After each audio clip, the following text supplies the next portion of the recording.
Holidays are here, and that means you want to travel, right? You're going to take the family out, which is great. We just want to make sure that you're safe when you do it. Kyle Ishimitsu here from Bank of Hawaii. Kyle, we'll start with this question. How can I plan ahead with my financial institution for domestic and foreign travel this holiday season? And let's start with this also. Do you carry cash? What kind of currency do you use?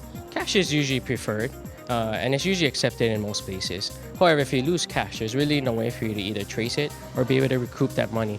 So we have some suggestions or alternatives for you, which would be from traveler's checks to ATM, debit, or credit cards to help mitigate some of that risk. So let's start with traveler's checks. Yeah, with traveler's checks, it's actually in the form of cash, but it's actually in the form of a check in itself. But if you do lose that, there are ways for you to be able to recoup that money. And lastly, you got to talk about ATM, debit, or credit cards. If you do lose that, there are ways for you to be able to either just close it, shut it down with your financial institution or your credit card company. And if there are any unauthorized charges, there are ways for you to be able to get your money back. How about fees for foreign transactions? How do we avoid those? Yes, there are ways to avoid foreign transaction fees.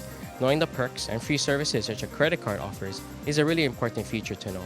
On average, a credit card for foreign transaction fees may run between 3 to 5% of the transaction amount. So understanding that ahead of time is probably important to know.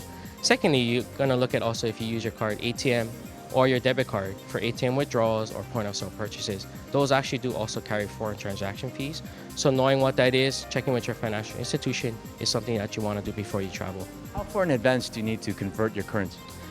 Looking at it right now, we probably say between 3 to 5 business days would probably be a good amount of time.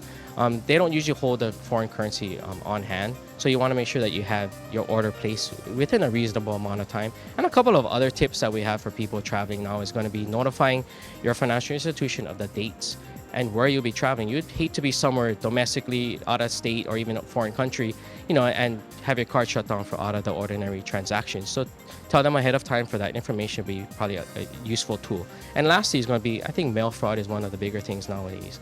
I think for my suggestion would be just go ahead and, have your mail stopped with your post office would probably be best. Or alternatives, if you have someone check your mail, have them check it daily. You would hate to have overflowing mail, or you haven't checked it for a few days, so make sure they do it every day. And lastly is going to be, I think another thing in the last couple of weeks, we're having, a lock for your mail. Maybe another suggestion for you guys to look at doing for this holiday season. Lots to think about. We want to make sure that you have fun this holiday season while you travel, but travel safe. For Kyle Ishimitsu, I'm Steve Uehara.